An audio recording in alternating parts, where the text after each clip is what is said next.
Breaking news Marathi या वृत्तवाहिनीला subscribe करायला विसरू नका आणि हो, व्हिडिओ आवडल्यास नक्की लाईक करा। मुख्य संपादक वसंत पानसरे। देवशयनी एकादशीला श्री क्षेत्र गंगा देवस्थान वाफे येथे भाविकांची अलोट गर्दी।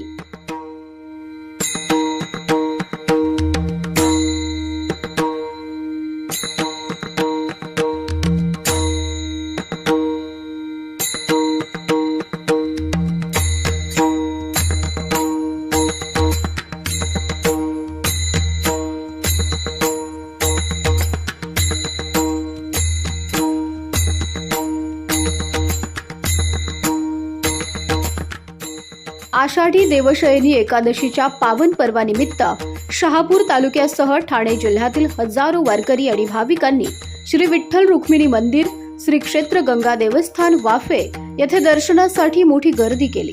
विठ्ठल विठ्ठल आणि हरिनामाच्या अखंड गजरानं संपूर्ण परिसर भक्तिमय वातावरणानं भारावून गेला।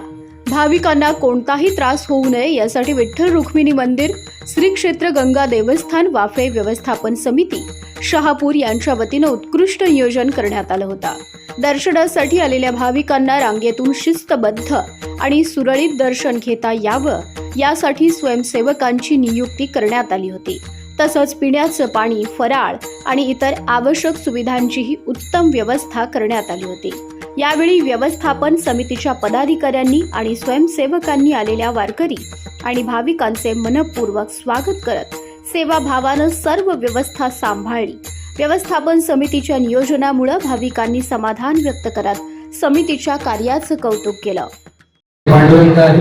आषाढी एकादशी निमित्त आज श्री क्षेत्र गंगा देवस्थान वाफे येथील विठ्ठल रुक्मिणीच्या दर्शनासाठी ठाणे जिल्ह्यातील कानाकोपऱ्यातून अनेक भाविक भक्तगण या ठिकाणी उपस्थित राहतात। या साऱ्या भक्तांसाठी व्यवस्था पाहण्यासाठी श्री विठ्ठल रुक्मिणी व्यवस्थापन समितीच्या वतीनं अध्यक्ष श्री शिवाजी खारे आणि साऱ्याच पदाधिकाऱ्यांसह तेलोडे परिवाराच्या वतीनं या ठिकाणी सुंदर असं सजावट केलेले आहे, आयोजन केलेले आहे आणि साऱ्या भक्तांना व्यवस्थित पांडुरंगाचं दर्शन व्हावं, त्याचबरोबर दर्शन झाल्यानंतर साऱ्यांना प्रसादाची व्यवस्था या ठिकाणी करण्यात आलेली आहे। आलेल्या साऱ्या भाविकांना व्यवस्थापन समितीच्या वतीनं अगदी यथायोग्य सहकार्य केलं जातं, त्यांचं स्वागत केलं जातं। अशाच प्रकारे हजारोच्या संख्येने भाविक दिवसभरामध्ये या ठिकाणी उपस्थित राहत असतात।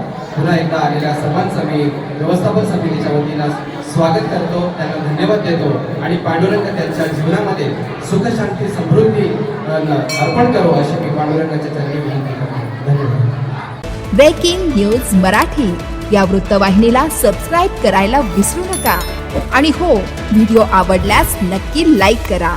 मुख्य संपादक वसंत पानसरे।